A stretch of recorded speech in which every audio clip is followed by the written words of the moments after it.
everybody? Welcome back to the Boiler Up with Rapheal Davis show, brought to you by the Field of 68 Podcast Network.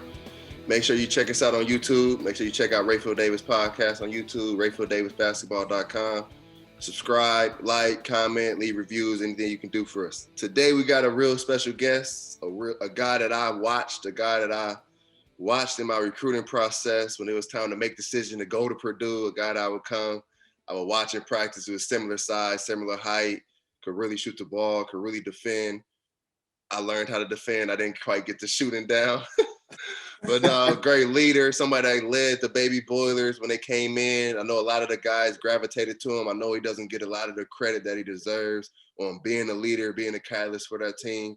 But, I mean, being in the locker room after games, practice, you see Lou Jack, you see different guys come around this dude and kind of look for him for wisdom. But everybody, Keaton Grant, what's up, KG? How you doing? Nothing, man. Thank you for having me. I truly appreciate it. No, KG, I know you just finished up playing ball overseas. You had a great career. What you got going now? What's going on in your life nowadays? Well, now it's really just family oriented. And then now I got a job with Eli Lilly as a former rep. I think with the family thing, that's really the thing that really pushed me to retire from basketball. My oldest daughter started asking me, "Hey, Dad, when you gonna start walking me to school?" And I said, you hit me with that. So I put my time in. And, I made one or two coins playing ball overseas for 10 years. And so it was in my mind, it was time for me to stop being selfish in a way and dragging them around the world and say, you know what, they did it, sacrifice for 10 years. So now I'm going to sacrifice for the rest of my life and dedicate it to them and be at home more. And so it's funny because you think that kids are not paying attention to that. And I'm no joke, once a week, my daughter always says, "I'm so happy you're home and you're not going back to Europe." That's and I'm what's like, up, man. I was like, "Oh, you remember? Oh yeah. You used to go all the time and work all the time. And I never get to see you, and it's just all on the video. And so now I get to hug and kiss you." I was like, "Okay, baby, you're a lot more knowledgeable than I thought you would be talking about things." So it's wonderful, man. I love it. No, that's dope. And talk about just kind of, 'cause I got a few questions. I want to talk about overseas, but I want to talk about just the transition from overseas first, because you played 10 years, you transition back. Talk about just the transition from now. You're not playing ball, but you transition in the corporate world. Is there any similarities between the two? Yeah, yes and no. So the biggest similarity for me will be the mindset, right? So I'm taking the corporate America. I'm not going to let anyone outwork me. That's the biggest thing. And then at the end of the day, it's like, if you're not going to outwork me, so how do I outwork you when it's not physical? So I wake up early in the morning, make sure that I get my work done before time, making sure I'm staying sharp. I mean, that when it comes to the mental aspect. Now, as far as the physical, now I'll be honest with you. So I retired, 2020 March. I haven't picked up a ball since. I'm not going to pick up the ball. I'm not going to be one of these guys who has to go play at the rec league. The shoes is hung up. I promise you, I won't pick up another ball. Not until one of my kids tell me, "Hey, Dad, can you show me how to do this?" Other than that, listen, you can do your thing. I literally put in my time. I'm cool with what I have accomplished and what I have done. It's a blessing for what God has been able to allow me to experience, especially being in Europe and meeting so many different people and playing on so many different levels. And I'm good with that. I'm really cool with that. And then some of the things that's the disconnect really. So I never had a job really. My when I was a teenager, my dad wouldn't let me get a job. He's like, "Oh, you want to play basketball? You have the rest of your life to work, right? So just focus on ball." I was like, "Cool." So my mom was another story, but my dad wouldn't let me work, right? So this is my first job, I'm gonna say, right? And because basketball, I didn't consider that, so I had to ask my manager first 1 or 2 months on the, "Hey, don't laugh at me, but how do you put in an off day?" And I'm like, yeah, I try to do it on my own. I try to be like, had the pride thing. What is a floating holiday? So, I mean, those are the little things. As overseas basketball player, we know off day is the day after the game. Bam! I know Sunday's going to be off, or I know Monday's going to be off, and I'm gonna have that one day. I don't know what is it called? Spring break look like. I don't really know what a real Christmas break looked like. So we had Christmas, had Thanksgiving, even though I didn't pick out because my eating habits is a lot different now. But I was like, man, this just Woo, 2 weeks off for Christmas. I didn't know how to really act. So it's just, I mean, those are the things, the perks of being retired and things you enjoy. You think it's so simple, but man, you appreciate just stepping away and really just enjoying life, right? It's not surrounded around basketball. And I think that was the one thing that I thought about when I decided to retire. My last year, I really took the time. It's like, man, what I want to do. Honestly, I really didn't want to go into coaching because I knew how much time coaches put in. And it's worse than a player. You know, the dedication, the time, the emotional toll that comes with being a coach. So actually, my hat off is to the coaches and any likes of coaching. You're working out kids and developing kids, not only just on the court, but off the court. Woo! Hats off to you, because I just know what goes into that. And so at this moment in time in my life, I'm not ready for that. So I wanted to step away and make sure I'm home every single day, and that I have the energy for my family because they gave the energy back. So I need to reciprocate that. Well, that's what's up. No, that's nice to hear. That's really good to hear, and it's a real good perspective, because I mean, it seems like you got what you wanted out of basketball. A lot of people aren't able to leave basketball getting what they want, so they're never able to kind of step away fully. You know what I mean? It seems you can see it in kind of, and I've talked to you obviously the last few months and all of that, but you can feel it. You're really ready for that next step. Was that hard for you, or was that kind of, no, it just felt natural? You know, it felt natural. And I knew that it was going to be hard for me because I was with grips that I can let this go. The one thing as an athlete, you can see some guys that I grew up with, or some guys I played against ever since AAU, and I see them on social media, and I know they can't let it go. And it's, my personal opinion is the reason why is because they haven't went out the way they wanted to go out, right? Right. I'll be honest with you. Overseas, there's a different type of love because business becomes more of an aspect of what you're doing more so than basketball. Mm-hmm. You know, every country you go to, you're not going to get paid on time. You know, when it's time for payday, such and such, what's up? 5 days late, what's going on? Oh, he went on vacation. It's funny how he has to go on vacation every single time it's around payday, right? And so that, or you got insurance, you got it in your contract, whatever, you got insurance. Hey, I'm not feeling well, my family not feeling well. Where's my insurance? Oh, well, I got to call corp. Man, y'all don't have the card? Yeah. What's up? And so, I purpose my confidence, it's not every country. Yeah. But that's what drags it along. That's what makes it tiring. So honestly, it just makes life easier, right? I left my wife when I got with Lilly. I said, "Hey, babe, look, the paycheck's in the bank. It's on time. It's early. every 2 weeks. So I mean, it's just little joking things, So I'm at a good headspace. Well, what I have done, I really don't regret it at any moment in my time right now. I just got back to working out. But like now, I actually enjoy the working out. Before, it's like, whoo, got to get to this gym, got to do weights. But now I just do all body weight stuff.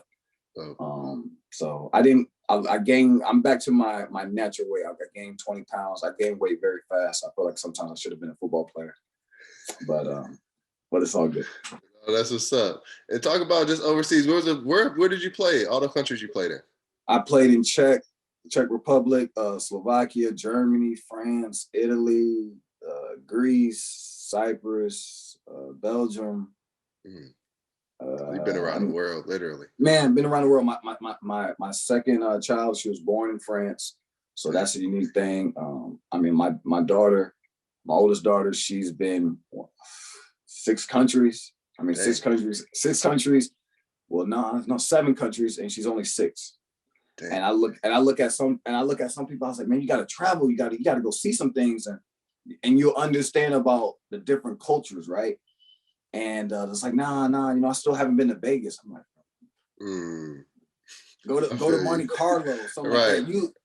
There's differences to it, right? Just see some different food, and you meet so many different people. So I mean, I really value those experiences that I not only spent with my family, and my wife is the one who really dragged me out of the house, because as a basketball player, when you're on by yourself, you get off that, You're not getting off the couch. Literally, you're not getting off the couch. You're tired. You're sore. Listen, no joke. You're gonna.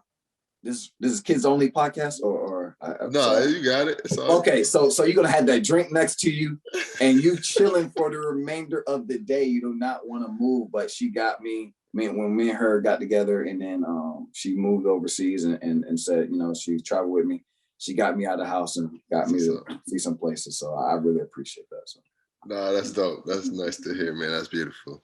But now you, like you said, you've got what you wanted out of basketball. But I want to go back. I want to go back to the start because I know you're from Florida, so you grew up playing ball. Kind of where did you start? When did you realize that basketball was for you?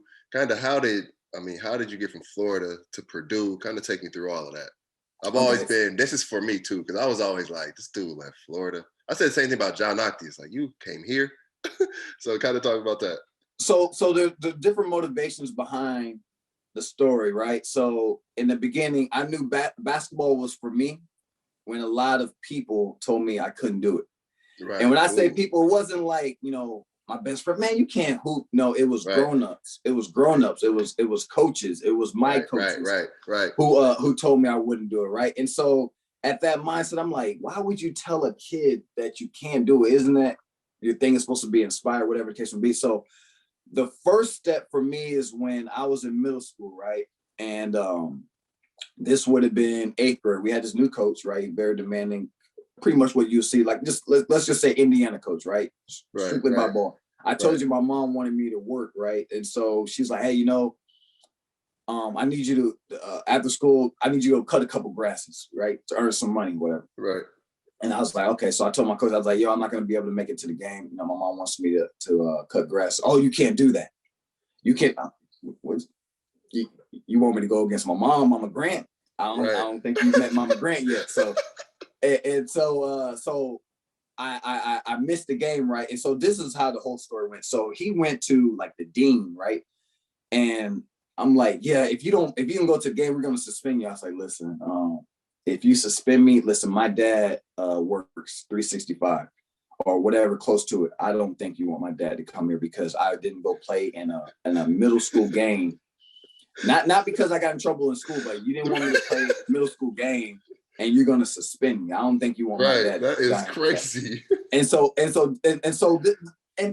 crazy thing about it, as I think about that more and more, I'm like, man, this would have been all over social media if this was 2018. Like this would have been outrageous, right? And so what they did, So what they did is they the cafeteria manager, right? He was the JV coach at the local high school that was from my area that I was zone for.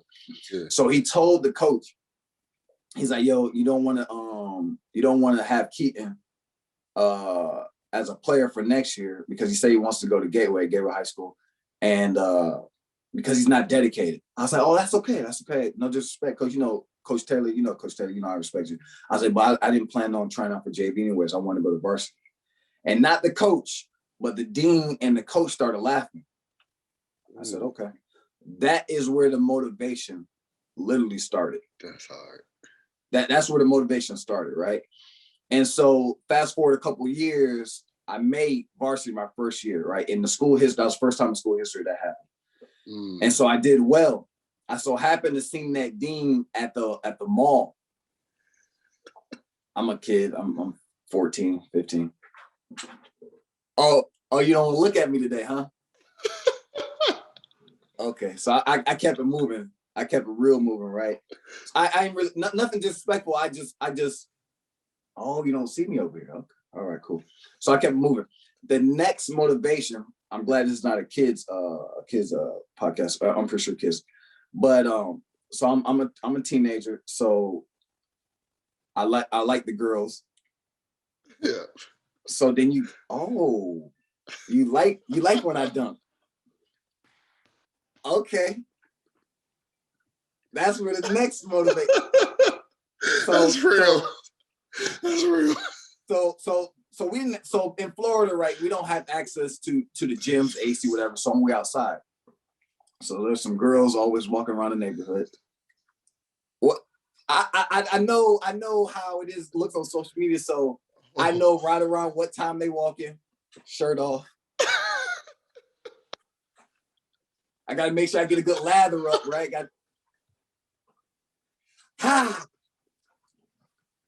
Bringing all the tricks out. Everything. And then as soon as they get down, when they leave the road that I'm on. Y'all see that? And so that transitioned to me doing it on the court, right? So now I want to, I'm going to the weight room a lot more. So that's where the second motivation comes. And then as I'm starting to get better and I get into AAU, I get a little more recognition, getting on the rivals, make it to Indianapolis. At that time, that's where the Nike camp was, and get some notoriety. And so the next motivation was, the coaches start walking with you around school. And so everyone sees it around school, right? Tennessee, Boston College, Missouri, University of Miami, Florida, the whole bit, right? I was like, "Ooh, I like this. I like this attention. This is nice. This is nice, right?" So that comes in, and then the next thing, the reason why I didn't want to go to a school in Florida, I did it on purpose not to go to a school in Florida, right? So I originally signed to Missouri before I committed to Purdue. The reason why I didn't go to school in Florida because I feel like my homeboys can come see me any type of time. That'll distract me. I feel that. Go back to the story a little bit. So I needed a 21 on my ACT. I took it 3 times. I got a 20. But every single time, it was always that Saturday you take ACT. I had a game Friday, so I'll always fall asleep. No matter how much I needed that test, I'll fall asleep. And my GPA wasn't highest because some teachers are the big man on campus, whatever the case may be. So I didn't have to do the work. To be honest, and this is go back into the story a little bit, man. So I didn't read a book from cover to cover until I went to prep school. Dang. I wasn't stupid. I knew how to read, whatever the case may be. It's just because I became lazy. I became entitled, right? And so in prep school, you only have 9 people in the class, right? So you have to do it. Prep school is what molded me to be a different person, a different man, a better player, and discipline, and at the same time dedication. And so I got my GPA right. I decommitted from Missouri because Quinn Snyder left. Coach Martin comes in, right? And so my coach at prep school was strict by the book, but he was fair. He knew Coach Martin because they coached. He coached Coach Martin. Coach Martin went to the same prep school. Comes in, deep voice. "What's up, KG? I like your game. Coach Witt talk real good about you, right?"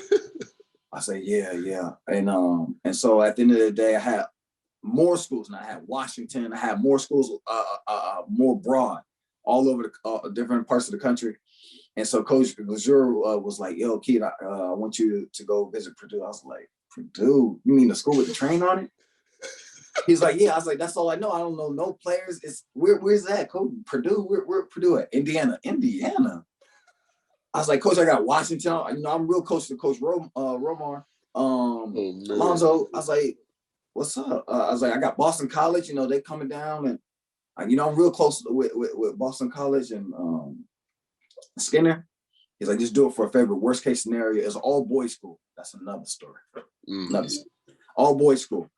He's like, "At least it gets you off campus for some time." I was like, "All right, you're right."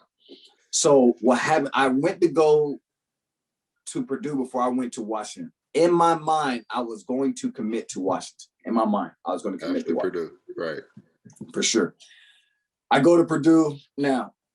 I don't know what weekend it is. They had the parties crazy, right? And everyone sold me. I was like, "Ooh, I like Purdue." I commit to Purdue. Washington is hot, right? Boston College was hot because I didn't even. I forfeited the visits, right? And I just committed to Purdue right off. I get to Purdue. I was like, "Oh, where the party's at?" "Nah, bro, you just came on a good weekend." You came on Grand Prix. Man, you came on an amazing weekend. That has never happened again. So I was like, "Oh, y'all sold me on a dream." So I mean, that's how it happened. That's how I went to Purdue. And honestly, it's the best thing for me because I never look back. Now I like going to different places. My family likes going to different places. I went to Maine, 180 boys only, right? Different story. Went to Purdue, Indiana, cold. First time driving on ice. Lord Jesus. Did the 360. Florida kid ain't supposed to be doing this. Oh man. So it's been a story, man. It's been cool, and then ever since then, after school, 10 years traveling in different countries, I love it. I can't. No regrets. That's what's I love that story. And just when you got to Purdue, your time on campus, I mean, you got to Purdue. Paint was young. You kind of came. You played with Carl and Teague and those dudes. I'm gonna talk about coming behind those guys, playing, because they had some down years, and you guys had some success. Play with the older guys. How was that? So it was different, right? So for me, it was more like be quiet, watch everyone, see what's going on. Don't speak too much. And not so much speak so when someone told me not to speak too much. Speak too much because I have people in front of me, right? And all I'm trying to do is I'm just trying to get on the court, right? So I got to do everything it takes to actually get on court defense, right? So with that being said, I was already humbled the first day of workouts because, first of all, I'm a little jealous at the newer generation, the Robbie Hummels, the Etwans, and a little bit, and then mostly, definitely like your class, right? So because the first workout we doing defensive slides with the med balls, no offense, not some layups, some Micans get warmed up, whatever. Med ball sits, zigzags. First time ever in basketball, I want to say, you know what, I quit.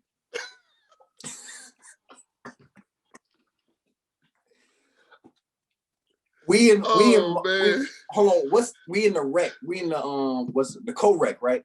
Yeah. Co-rec didn't have AC. I don't know how the co-rec looks now. Co-rec didn't have AC. We had the big industrial fans in corner to corner, dying, drenched in the first 10 minutes of the workout. On one knee.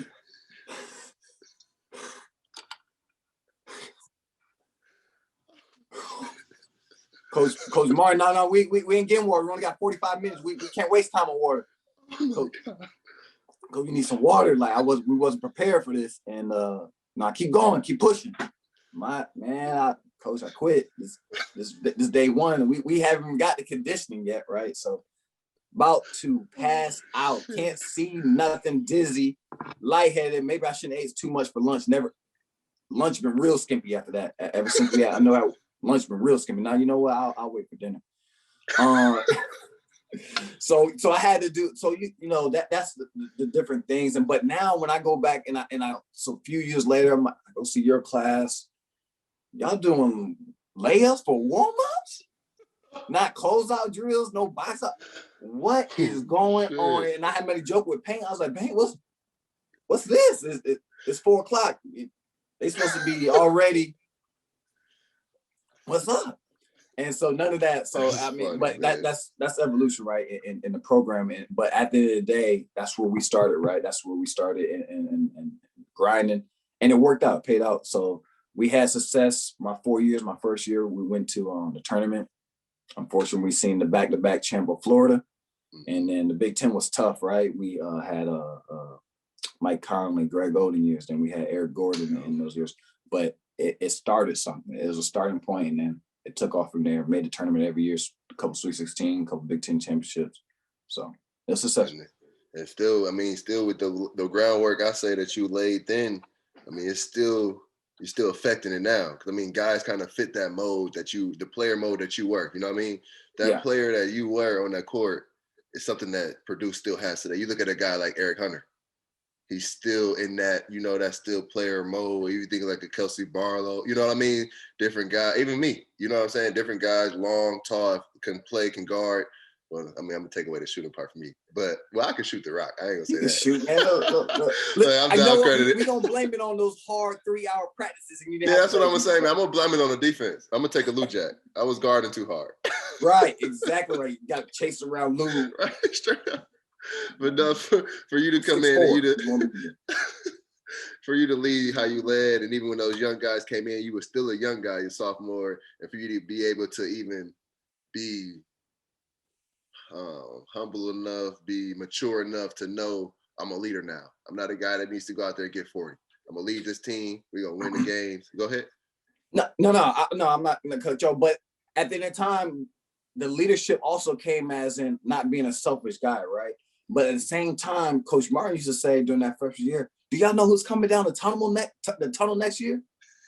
I'm like, who coming down the tunnel next year? And so now when they come on a visit, I was like, oh, okay. But so at the end of the day, it's all about team, right? Because one thing you learn at Purdue, if we shine, we all shine, right? It's all part of winning. And that is a very, very hard concept, even for grown-ups to grasp, right?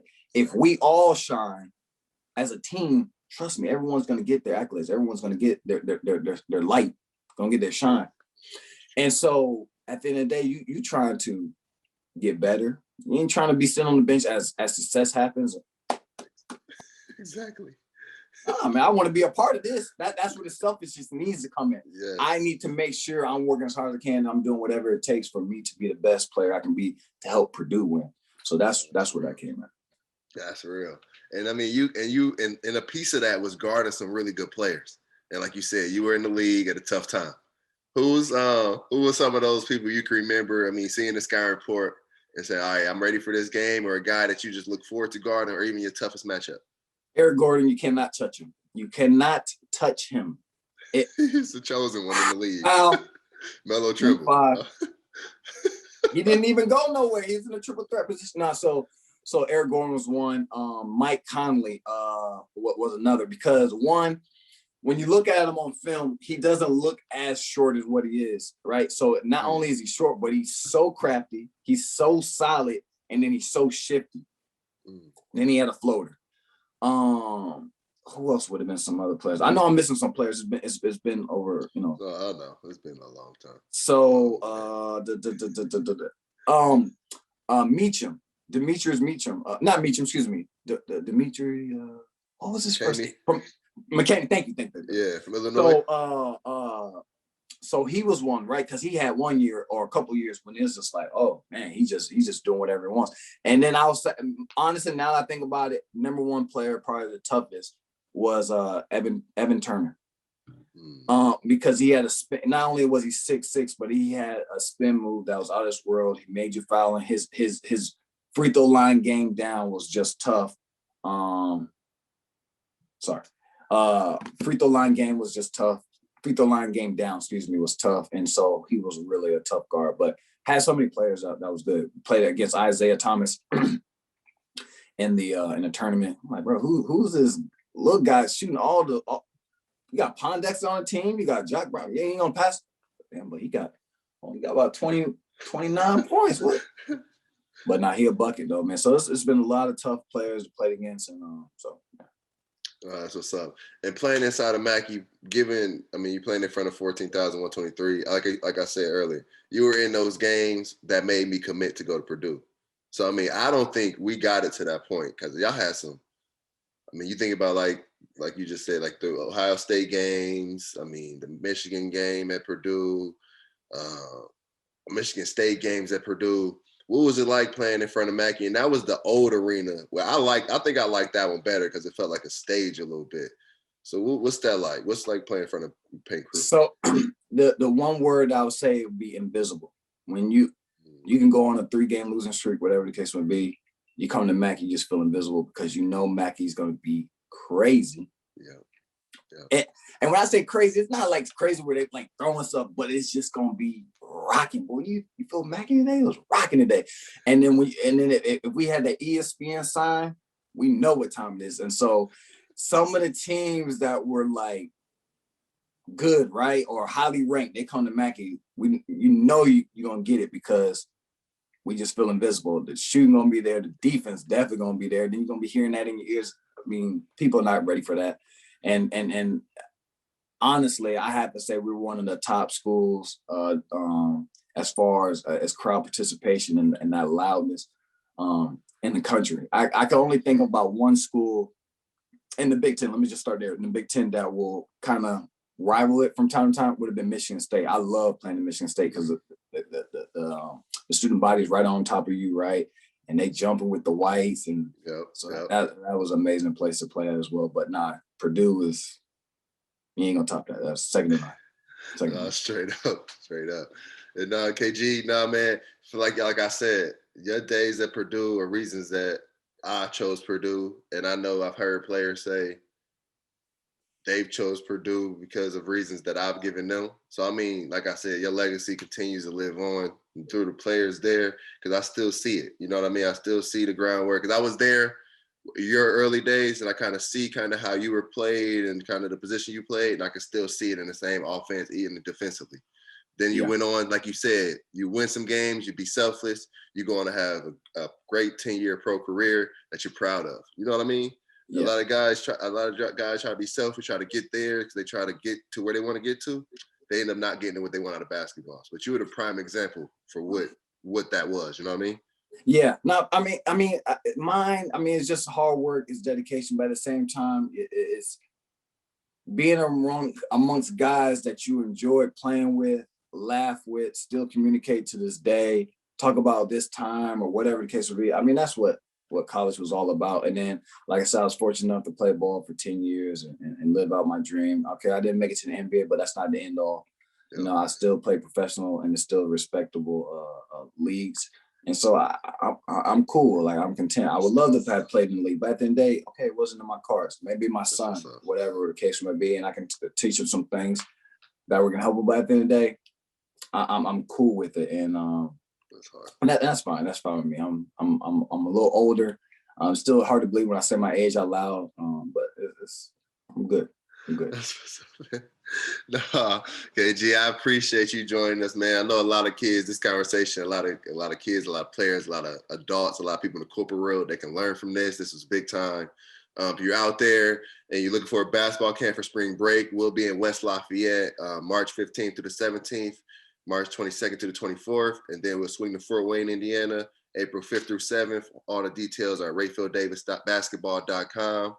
We're raising money for kids who cannot afford camp. If you're looking to donate, you can donate at raphealdavisbasketball.com. Until next time, boiler up at Rapheal Davis. Like us on Apple, Spotify. Subscribe to my YouTube, the Rapheal Davis podcast. Until next time, KG, I look up to you, man. You're a legend in my book. The Boilermakers, we love you. Thanks, big dog.